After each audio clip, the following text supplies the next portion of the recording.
আজকে নির্মমভাবে বাংলাদেশের ঢাকাতে একটি কলেজের উপর বিমান দুর্ঘটনা ঘটে এবং সমস্ত বিমানটি তার উপর ভেঙে পড়ে।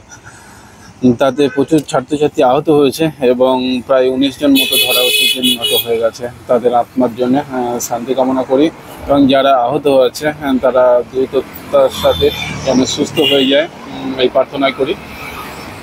দেখুন আজকে সেই নির্মম ভিডিওটি।